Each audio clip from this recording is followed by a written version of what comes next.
रोज हमारी जिंदगी में हम कई फेसेस, कई स्टेजेस का सामना करते हैं। हम पहले छोटे होते हैं, अपने माँ बाप के बच्चे होते हैं, हमारे पेरेंट्स हमें स्कूल में डालते हैं ताकि हम जिंदगी में ग्रो कर सकें।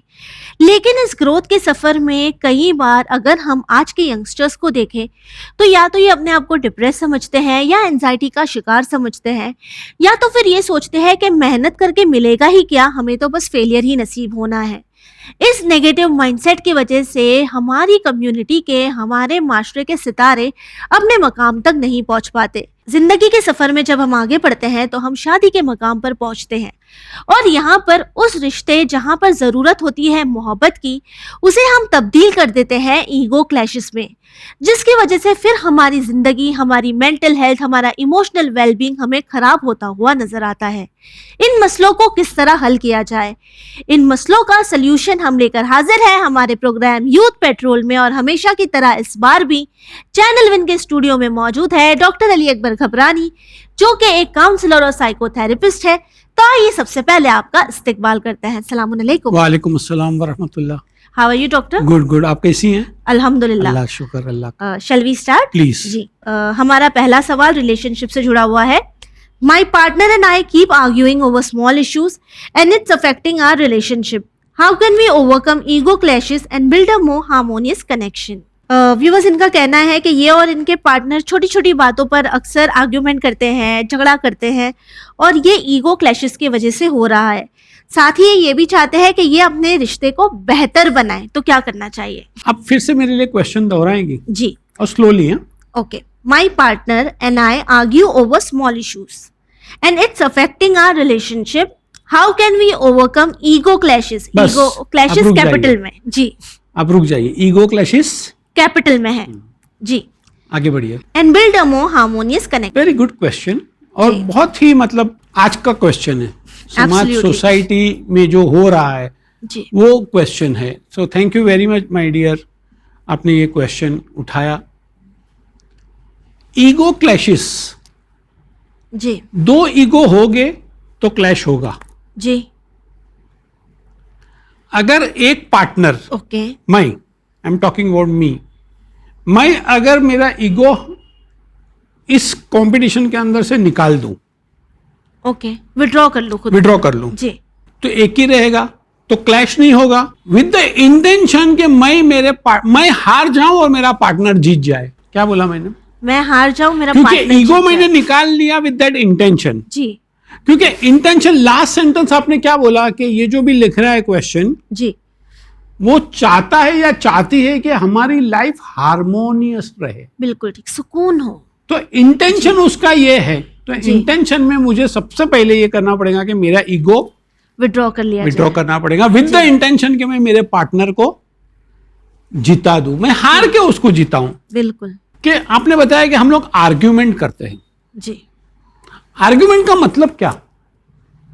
कि मेरा जो भी कंफ्यूजन है मैं आपसे डिस्कस करूं, आर्ग्यू करूं और वो कंफ्यूजन को क्लैरिटी दूं। राइट। लेकिन यहां फैमिली में क्या होता है? आर्ग्यूमेंट का मतलब क्या? झगड़ा। I want to prove myself right. जी, हम सुनते ही इसलिए ताकि हम राइट जवाब दे सके, हम नहीं, अपने आप को राइट प्रूफ मैं करें। राइट प्रूफ कर सके। जी। यस, मैं आपसे आर्ग्यूमेंट करूंगा to prove myself right.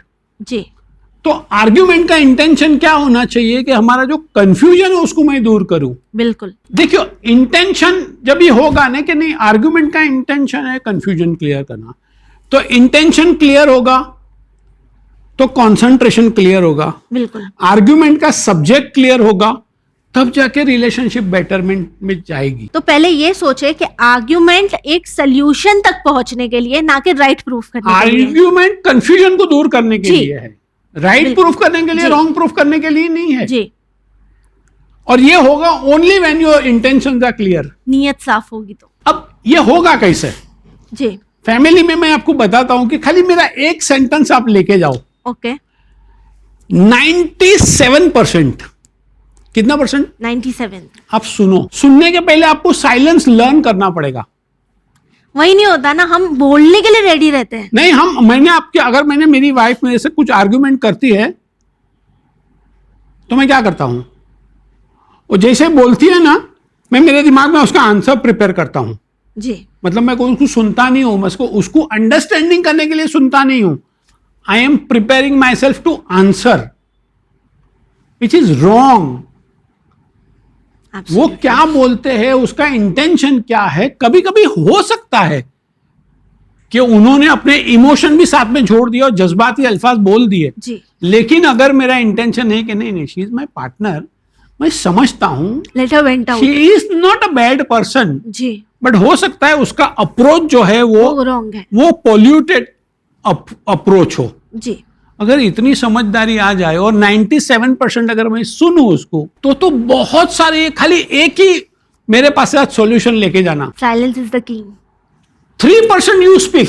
जी. अब आप 3% जो बोलोगे ना, क्या बोले उसको? आप जो बोलोगे ना, जी. वो आप क्वालिफाइड अल्फाज बोलोगे. फॉर एग्जाम्पल आपके अंदर कोई लूज टॉक नहीं होगा. जी. आप कुछ अल्फाज बोलकर मैं बता रहा हूं कि yes I understand with you, मैं आपकी बात समझता हूं, ना कि ये बोले पागल जैसी बात मत हाँ. कर. जी. आप समझ रहे. जी. और आई अंडरस्टैंड, ये खाली 2 अल्फाज अगर आपने सीख लिए ना कोई भी लैंग्वेज में, words can make so much difference. लोग मतलब बोलते बोलते बोलते कितना बोल देते हैं. बोले भाई बस कर, चुप कर, अभी बस कर. देखो, बोलना सबको अच्छा लगता है, सुनना किसी को अच्छा नहीं लगता है, लेकिन अगर मेरे रिलेशनशिप को मेरे को इमोशनल की पिनेकल के ऊपर ले जाना है, देन मुझे 97% सुनना पड़ेगा. तो पहले मैं ये एपिसोड देखने के बाद में मैं साइलेंस अख्तियार करना और सुनना सीखूं. जी.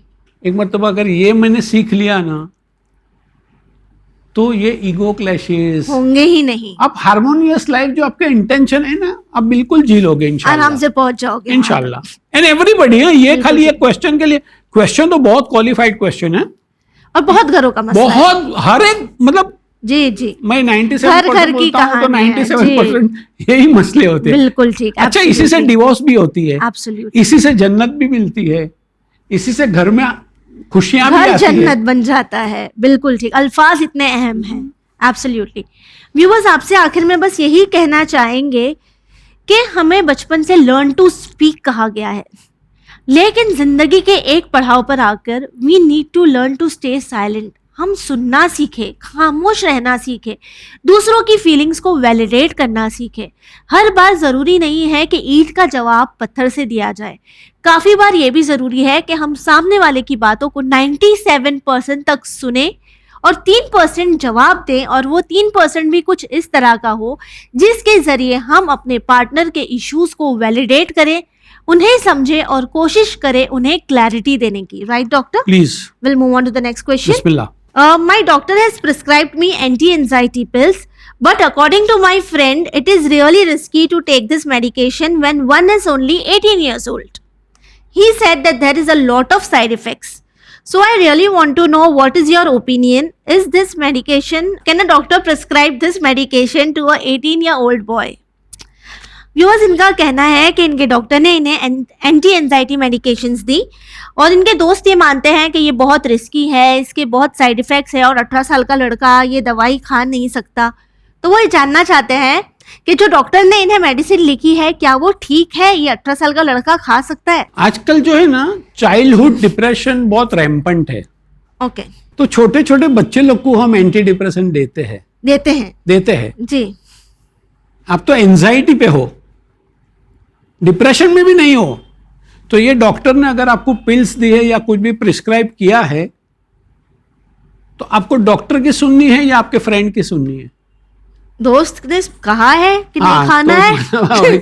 दोस्त इज नॉट क्वालिफाइड. जी. ये जो डॉक्टर ने आपको दिया है ना, उसकी अच्छी जिंदगी का निचोड़ का एजुकेशन आपको पेपर पे लिख के दिया है, उसका क्लिनिकल जजमेंट है. जी. सो बिलीव ऑन हिम कि वो चाहता है कि अब जैसे ही आप 21 ईयर्स के हो जाएंगे ना, आप एडल्टहुड के अंदर आएंगे ना, लाइफ एक अलग प्लेटो पे आ जाएगी. Absolutely. So your doctor is preparing you for the lifetime. Absolutely. So don't listen to your friend. Listen to doctor. Go and discuss with doctor. जी. कि डॉक्टर, मेरा फ्रेंड ऐसा बोलता है, डॉक्टर आप मुझे समझाइए. बिल्कुल. तो आपको समझाएगा कि मैंने एंटी एंजाइटी पिल क्यों दी है, आपके अंदर क्या कमी है, ये पिल से आपको क्या रेगुलेट होगा, आपके इमोशन कैसे रेगुलेट होंगे, तो discuss with your doctor rather than discussing with your friend. Viewers, बचपन से हमें पढ़ाया जाता है ना डिफरेंट प्रोफेशंस। अगर हम बीमार हैं तो डॉक्टर के पास जाते हैं, कहीं आग लगती है तो फायर ब्रिगेड को बुलाते हैं, हमें कपड़े सिलाने होते हैं हम टेलर के पास जाते हैं। यानी हम जानते हैं कि हर चीज़ में एक्सपर्टीज कौन रखता है।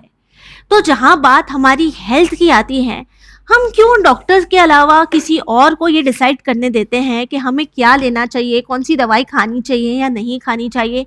ये तो एक बेसिक फंडामेंटल ऑफ लाइफ है जो हमें बहुत छोटी उम्र से सिखाया जाता है। प्रोफेशनल्स और प्रोफेशंस के बारे में बताया जाता है, तो उसी चीज़ को स्टिक करें। दवाई कौन सी देनी है ये सिर्फ एक डॉक्टर ही बेहतर जानते हैं। उन्होंने उस बात के लिए जानने के लिए कई साल स्टडीज में लगा दिए हैं। अगर इस तरह का कोई कंफ्यूजन है तो जाकर अपने डॉक्टर से बात करिए, अपने दोस्त की इन मामलों में ना सुने। Right doctor? Please will move on to the next question. बिस्मिल्लाह। I often find myself overwhelmed by small failures and mistakes. How can I shift my mindset to embrace challenges as opportunity for growth? पहले समझ लो कि mindset क्या है। जी आपने पूरा focus आपका failure के ऊपर है, जी। एंड आप ओवरवेल्म हो जाते हो कि इफ I fail, ये नहीं सोचा if I pass. नहीं, पर वो तो है ही नहीं। 80% जी। तो आपने यही सोच के रखा If है I ना, fail. If I fail, if I fail, if I decide कर लिया। तो जैसे ही माइंडसेट होगा आपका एटीट्यूड वैसा ही बनेगा। Absolutely, और हमारा गोल क्या है? To get success in life. absolutely. Mindset क्या है? नेगेटिविटी। एटीट्यूड क्या है? नेगेटिविटी। तो अगर मुझे ये नेगेटिव एटीट्यूड को पॉजिटिव में बदलना है, क्या करना होगा? माइंडसेट चेंज करना होगा। जी। और माइंडसेट चेंज करने के सबसे पहला नियम है कि मैं फेलियर को पार्ट ऑफ ग्रोथ समझूं। ओके, डरे नहीं फेलियर से। It's a part of growth. जी एक बच्चा साइकिल चलाएगा तो 2 मरतबा गिरेगा, बिल्कुल जी, बट वो साइकिल चलाते ही रहेगा तो फिर चला लेगा, बिल्कुल ठीक। फिर वो फ्लाइट बड़ा होकर चला लेगा। Question is that how to shift this mindset from negative to positive, क्योंकि शिफ्ट तो करना पड़ेगा ना। मैं तो ऑलरेडी नेगेटिव माइंडसेट लेके बैठा हूं। जी, मेरा क्वेश्चन यही है कि how to shift from negative mindset to a positive mindset. क्या करें अब, क्या करें? एक ही चीज मैं आपको बताऊंगा। जी failure is a part of success. Okay मुझे मेरा पूरा फोकस प्रोसेस के ऊपर देना है। जी, जितना मेरा प्रोसेस स्ट्रांग रहेगा उतने मेरे सक्सेस के चांसेस है वो बढ़ जाएंगे। एब्सोल्युटली। एब्सोल्युटली। अभी मेरा फोकस कहां पर है? फेलियर पे। फेलियर पे। फिर मेरा फोकस कहां पे रहेगा? प्रोसेस पे। प्रोसेस मतलब होमवर्क, तैयारी करें। प्रोसेस मतलब प्रिपरेशन, प्रोसेस मतलब सेक्रीफाइस। तो अब जितना प्रोसेस के ऊपर ध्यान दोगे उतना बाय डिफॉल्ट कामयाबी की तरफ बढ़ोगे। आप कामयाबी की तरफ चलते चले जाओगे। Absolutely, absolutely. तो बस आपसे यही कहना चाहेंगे, बल्कि हर स्टूडेंट से हम यही कहना चाहेंगे कि फेलियर से डरने की नहीं, बल्कि फेलियर को अपने जहन में रख के कामयाबी के लिए तैयार करने की जरूरत है। और कामयाबी के लिए तैयार होने के लिए आपको प्रोसेस करना होगा, प्रिपेयर करना होगा, फोकस करना होगा, हार्डवर्क करना होगा, और इंशाल्लाह वो दिन नजदीक होगा जब आप कामयाब जरूर होंगे। Goal set, mindset, life set. Absolutely, absolutely. जी, तो बस पहले गोल सेट करें, अपना माइंड आपका सेट हो जाएगा और फिर लाइफ आपकी सेट माइंडसेट होनी करने ही के लिए है। प्रोसेस की जरूरत है। प्रोसेस की जरूरत है। और प्रोसेस अगर आपका बराबर हुआ तो लाइफ सेट होने में कोई मतलब नहीं। कोई टाइम नहीं लगेगा, कोई ऑब्स्टिकल नहीं आएगा। ऑब्स्टिकल नहीं आएगा। जी, we'll move on to the next Please. question. My wife is very critical of me, which makes me feel undervalued in our relationship. How can I address this without escalating conflicts? पहले let us understand कि हम एक लड़की जब proposal आता है या लड़की जब शादी करती है तो शादी के मंडप में या शादी के पहले उसके दिमाग में क्या होता है कि he will be my husband. तो हस्बैंड के अंदर क्या क्या देखती है वो कि he is a good earner, he is a good at heart, is a hard working boy, is a smart working boy. समाज सोसाइटी के अंदर उसकी एक Respect वैल्यू हो। है जी, और उसका एक सपना होता है कि मेरा हस्बैंड जो है वो आफ्टर हनीमून सुबह उठेगा, बैग लेगा, काम पे जाएगा। बिल्कुल ठीक। बड़े बड़े प्रोजेक्ट के ऊपर साइन करेगा, जी, शाम को लोग उसे इज्जत देंगे। लोग उसे इज्जत देंगे। जी, समाज वो मुझे इज्जत सोसाइटी के देगा। अंदर जी, मेरा हस्बैंड बोलेगा कि ये इसकी वाइफ है। जी, ये सारे सपने लेके आती है बच्ची। आपका फाइनेंस होगा भी अच्छा, अल्लाह करे अच्छा हो, जी लेकिन आपका जो 24/7 है, आप काउच पे बैठे रहते हो, मोबाइल देखते रहते हो, कुछ काम नहीं करते हो, सोते रहते हैं, समाज सोसाइटी के अंदर आपकी उतनी वैल्यू नहीं है जितनी वो सोच रही है, आप भी एक्सपेक्ट करते हो। जी घर में उतनी वैल्यू नहीं हाँ। है जी। तो वो आपकी वैल्यू करे उसके पहले आप अपनी वैल्यू को बढ़ाओ, अपलिफ्ट करने की सोचो। वो अंडर वैल्यू नहीं कर रही है आपकी वैल्यू, आप खुद अंडर वैल्यू करा रहे हो उसके पास। जी क्या चेंज करें अब ये? सिंपल डिसिप्लिन लाइफ, उठ के काम पे चले जाओ, बी वाइब्रेंट, मोबाइल को छोड़ो, अपनी वैल्यू के ऊपर काम करो, अपनी रिस्पॉन्सिबिलिटी के ऊपर काम करो, अपनी कैपेसिटी के ऊपर काम करो, कुछ टाइम टेबल बनाएं।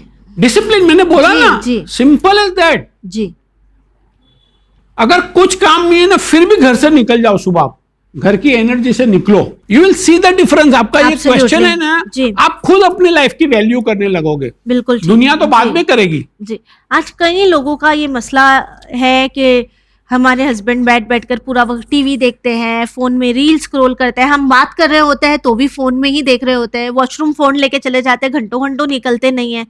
फिर औरतें परेशान होती है, चिड़चिड़ी होती हैं, तो हस्बैंड को लगता है कि वाइफ चिड़चिड़ कर रही है।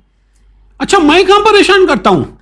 मैं तो मैंने खामोशी कुछ से बोला कोने क्या? में बैठा हूं। जी। जो तू बैठा है वही नेगेटिव एनर्जी है। Absolutely. भाई तू काम करने के लिए आया है, तू क्वालिटी लाइफ जीने के लिए और जिलाने के लिए आया है। बिल्कुल ठीक। मैंने शादी तेरे लिए इसके लिए नहीं की क्योंकि I can see my husband sitting on the couch with mobile, that was not my goal. No girls goal. Absolutely. जी और कल आप अपने बच्चों को क्या ऑब्जर्वेशन दोगे कि क्या जिंदगी से सीखना है आपको? But they will repeat the same thing doctor. But that is what I'm telling you. आपको you have to be the role model of the family. Absolutely absolutely. आप क्या कहना चाहेंगे सभी को? ये जो है ना, ये कोकेन के एडिक्शन से भी ज्यादा एडिक्टिव है। बस एक सेंटेंस में मैं मेरा कंप्लीट करूंगा। नाउ यू डिसाइड कि मुझे एडिक्टिव होना है या प्रोडक्टिव होना है। कि प्रोडक्टिव होना है। मार्जिनली मुझे, I am not telling not to use mobile. जी नो, ये बहुत ही अच्छी चीज है if you use it with the right perspective. You decide. बिल्कुल ठीक कहा आपने। इसमें आपका टाइम चला जाता है, आपका टैलेंट चला जाता है, एनर्जी चले जाती है, आपकी वैल्यू। यहां तक क्वेश्चन आ गया मेरे भाई। व्यूअर्स, आपसे बस यही कहना चाहेंगे कि वो फोन जो लोगों को कनेक्ट करने आया था, वो दूर के लोगों से तो आपको कनेक्ट कर रहा है, लेकिन इसी फोन ने आपके घर में आपकी वाइफ से, आपके बच्चों से, आपके पेरेंट्स से आपको डिस्कनेक्ट कर दिया है। जरूरत है खुद को फोन से डिस्कनेक्ट करने की, फोन का प्रोडक्टिव यूज करने की और खुद भी कुछ प्रोडक्टिव करने की, जिससे आपके घर में, आपके माशरे में, आपकी रिलेशनशिप में आपकी इज्जत बढ़े। इसी उम्मीद के साथ हमें दीजिए इजाजत, पर बने रहिए चैनल विन के साथ। पैगाम इंसानियत। शुक्रिया।